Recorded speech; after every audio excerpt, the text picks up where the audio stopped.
Hello बच्चों। आज हम लोग बिहार बोर्ड मैट्रिक परीक्षा 2026 में जिन बच्चों को मैट्रिक एग्ज़ाम देना है उनके लिए हम लोग प्रीवियस ईयर क्वेश्चन PYQ देख रहे हैं। हम लोग चैप्टर वाइज वस्तुनिष्ठ और लघु उत्तरीय प्रश्न देख रहे हैं। जो ही बच्चे इस चैनल पर नए जुड़े हैं चैनल को सब्सक्राइब कर लें ताकि नई वीडियो का नोटिफिकेशन समय पर मिल सके। तो हम लोग शुरू करते हैं चैप्टर तीसरा, हिंद चीन में राष्ट्रवादी आंदोलन। हिंद चीन में राष्ट्रवादी आंदोलन। इसके पहले सोशल साइंस का 2 और चैप्टर का वीडियो अपलोड किया चुका है। जिन लोगों ने नहीं देखा होगा जाके इसके प्ले लिस्ट में देख सकते हैं। तो आज हम लोग शुरू करते हैं चैप्टर तीसरा, हिंद चीन में राष्ट्रवादी आंदोलन। इसका हम लोग वस्तुनिष्ठ प्रश्न देखते हैं। तो पहला क्वेश्चन क्या है? अंकोर वाट का मंदिर कहाँ स्थित है? अंकोर वाट का मंदिर कहाँ स्थित है? कहाँ है? कंबोडिया में। भारत में हिंद चीन पहुंचने वाला प्रथम व्यापारी कौन था? भारत में हिंद चीन पहुंचने वाला प्रथम व्यापारी कौन था? इसका आंसर होगा पुर्तगाली। मार्च 1946 में फ्रांस एवं वियतनाम के बीच होने वाले समझौता किस नाम से जाना जाता है? इसका आंसर होगा हनोई समझौता।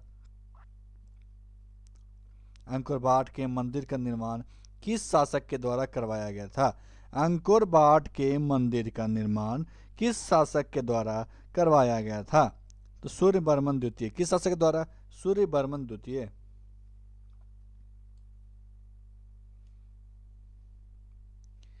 हिंद चीन में कोलोन किन्हें कहा जाता है? हिंद चीन में कोलोन किन्हें कहा जाता है? इसका आंसर होगा फ्रांसीसी नागरिकों। किसे? फ्रांसीसी नागरिकों को। उत्तरी एवं दक्षिणी वियतनाम का एकीकरण कब हुआ था? उत्तरी एवं दक्षिणी वियतनाम का एकीकरण कब हुआ था? वियतनाम का एकीकरण हुआ कब हुआ? अप्रैल 1975 को। कंबोडिया की राजधानी है। कंबोडिया की राजधानी है कहाँ? नेमपिन्ह। सिंगापुर कब आज़ाद हुआ? सिंगापुर कब आज़ाद हुआ? तो 1965 में। बाओ दाई की सरकार कहाँ थी? बाओ दाई की सरकार कहाँ थी? दक्षिणी वियतनाम में। निम्न में से क्या पोट्सडम की घोषणा का उपदेश था? निम्न में से क्या पोट्सडम की घोषणा का उद्देश्य था? इसका आंसर क्या होगा? जापान का आत्मसमर्पण। तोकीन फ्री स्कूल कहाँ स्थापित किया गया? तोकीन फ्री स्कूल कहाँ स्थापित किया गया? वियतनाम में। दक्षिण वियतनाम में किसकी प्रथम सरकार थी? दक्षिण वियतनाम में किसकी प्रथम सरकार थी? इसका आंसर होगा बाओ दाई। दक्षिण वियतनाम में बाओ दाई की सरकार निम्न में से किसकी समर्थक थी? दक्षिण वियतनाम में बाओ दाई की सरकार निम्न में से किसकी समर्थक थी? इसका आंसर होगा फ्रांस की। हो ची मिन कहाँ का शासक था? हो ची मिन कहाँ का शासक था? उत्तरी वियतनाम का। कहाँ का था? उत्तरी वियतनाम का।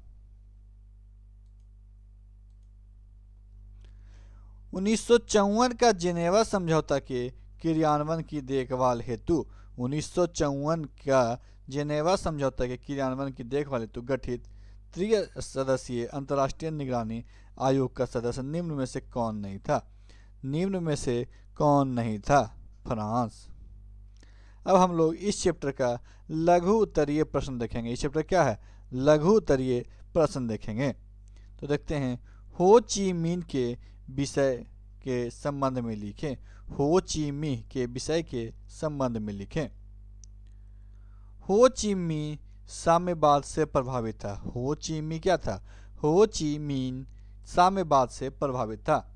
उसने 1925 ईस्वी में वियतनामी क्रांतिकारी दल का गठन किया। उसने क्या है 1925 में वियतनामी क्रांतिकारी दल का गठन किया एवं फ्रांसीसी समाजवाद से लड़ने के लिए कार्यकर्ताओं के सैनिक प्रशिक्षण की व्यवस्था की। कार्यकर्ताओं क्या है? सैनिक प्रशिक्षण की व्यवस्था की। 1930 ईस्वी में राष्ट्रवादी आंदोलनों को 1930 में क्या राष्ट्रवादी आंदोलनों को एकत्रित कर वियतनाम क्या है कॉन्ग सान देंग अर्थात कम्युनिस्ट पार्टी की स्थापना की। अर्थात क्या है? कम्युनिस्ट पार्टी की स्थापना की। विश्वव्यापी आर्थिक मंदी एवं फ्रांसीसी सरकार की क्रूरता के कारण फ्रांसीसी सरकार की क्रूरता के कारण हो ची मिन्ह ने राष्ट्रवादी आंदोलन को तीव्र किया। द्वितीय विश्व युद्ध में जापानी सेना के पराजित होने पर 2 सितंबर 1945 को उत्तरी वियतनाम को स्वतंत्र घोषित करते हुए डेमोक्रेटिक रिपब्लिक ऑफ वियतनाम की स्थापना की। क्या की? डेमोक्रेटिक रिपब्लिक ऑफ वियतनाम की स्थापना की। नापाम एवं एजेंट ऑरेंज क्या था? नापाम और एजेंट ऑरेंज क्या था? अमेरिका कंबोडिया में जटरीला एवं वियतनाम में नापाम बम तथा एजेंट ऑरेंज रासायनिक हथियार का उपयोग संघर्ष के दौरान किया। अमेरिका क्या किया कि कंबोडिया में जटरीना एवं वियतनाम में नापाम बम तथा एजेंट ऑरेंज रासायनिक हथियार का उपयोग संघर्ष के दौरान किया, जो अत्यंत घातक एवं पर्यावरण के लिए घातक थे। 1969 में अमेरिका ने कंबोडिया में जटरीला नामक रासायनिक छिड़काव किया, जिससे 40,000 एकड़ रबर वृक्ष समाप्त हुए। जिससे क्या है 40,000 एकड़ रबर वृक्ष समाप्त हो गया। नापाम बम यह रासायनिक हथियार था। यह क्या था? रासायनिक हथियार था जो एक तरह का ऑर्गेनिक कंपाउंड है। जो क्या है? एक तरह का ऑर्गेनिक कंपाउंड है। यह अग्नि बमों में गैसोलीन के साथ मिलकर ऐसा मिश्रण तैयार करता है जो त्वचा से चिपक जाता है और जलता रहता है। इसका व्यापक पैमाना पर वियतनाम में प्रयोग किया। इसका कहाँ व्यापक पैमाने पर वियतनाम में प्रयोग किया गया। एजेंट ऑरेंज क्या है? इसके बारे में देखते हैं। यह एक ऐसा जहर था जिससे पेड़ों की पत्तियां झुलस जाती थी। यह एक ऐसा जहर था जिससे पेड़ों की पत्तियां झुलस जाती थी एवं पेड़ मर जाते थे। अमेरिका इसका इस्तेमाल जंगलों के साथ खेतों और आबादी पर जमकर किया। अमेरिका इस्तेमाल क्या किया? जंगलों के साथ खेतों और आबादी पर जमकर किया। इस जहर का असर आज भी नजर आता है। इस जहर का असर क्या है? आज भी नजर आता है जन्मजात विकलांगता और कैंसर के रूप में। जन्मजात विकलांगता क्या है? कैंसर के रूप में।